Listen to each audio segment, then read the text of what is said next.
नमस्कार, आप देख रहे हैं श्रमिक मंत्र न्यूज और मैं हूं आलोक शर्मा। एक बार फिर हाजिर हूं आज की अहम खबर के साथ।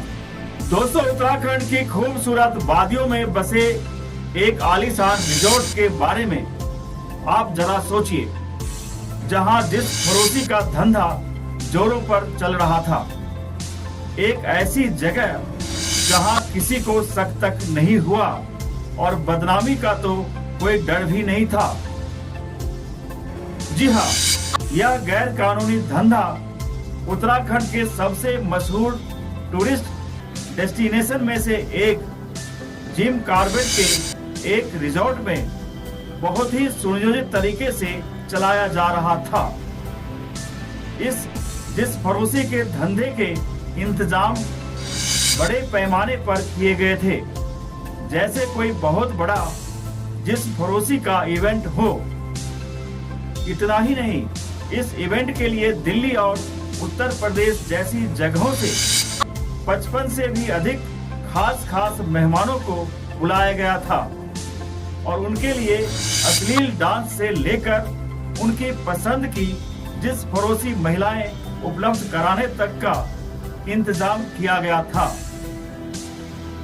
लेकिन वहीं जब आज सेक्स रैकेट सामने आया है तो नैनीताल पुलिस बेशक अपनी पीठ थपथपा रही है और यह दावा कर रही है कि उसने राज्य के पिछले 25 वर्षों के इतिहास में अब तक के सबसे बड़े जिस फरोशी का पर्दाफाश करके एक नया कीर्तिमान स्थापित करने का काम किया है।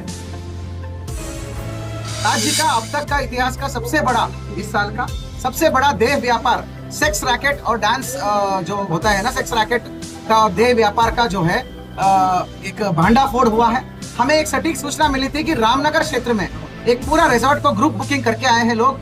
ये सब यूपी के और दिल्ली के लोग रहने वाले हैं और इनके द्वारा ग्रुप बुकिंग करने के उपरांत यहाँ पर जो है अन्य बाहर के राज्यों से, विभिन्न राज्यों से भारी संख्या में महिलाओं को और नाबालिग बच्चियों को बुलाकर उनके साथ शारीरिक शोषण और जो है ये सब चीजें, जिस्म फरोशी और वेश्या वाटिका, व्यभिचार का धंधा चलाया जा रहा है करके वहां पर महिलाओं को नचाया जा रहा था। उन महिलाओं के ऊपर नोटों की गड्डी पर जो है उन पर जो है छिड़का जा रहा था। बाद में जानकारी पड़ा और कमरों में छापामारी करने पर भारी मात्रा में कॉन्डम और विभिन्न प्रकार की आपत्तिजनक चीजें हमें बरामद हुई और भारी मात्रा में हमें शराब बरामद हुई। कुल मिला के 51 लोग हैं, ये होटल स्टाफ और जो ग्राहक ये सब लोग हैं, ये सब लोग जो है ये सब यूपी और दिल्ली से आए हुए हैं। ये कोई कंपनी का आड़ में आए हुए हैं। कंपनी कोई दवाई बेचती थी, वो कंपनी जो है एक पार्टी होस्ट करी थी, उस पार्टी के आड़ में इन लोगों ने इस प्रकार की चीजें डिमांड करके इसको होस्ट किया। लेकिन क्या इस खुलासे से नैनीताल पुलिस की नाकामी छिप जाती है? कारण जहां इतने बड़े पैमाने पर जिम कॉर्बेट जैसे रिजॉर्ट में पूर्व से चल रहा जिस फरोशी का धंधा, लेकिन इस रैकेट के बारे में वहां के स्थानीय पुलिस को कानों कान खबर नहीं लगी। आखिर क्यों? यह बात अपने आप में एक गंभीर सवाल है। इस खबर पर आप क्या सोचते हैं, हमें कमेंट करके जरूर बताएं और हाँ, श्रमिक मंत्र न्यूज चैनल को फॉलो करें।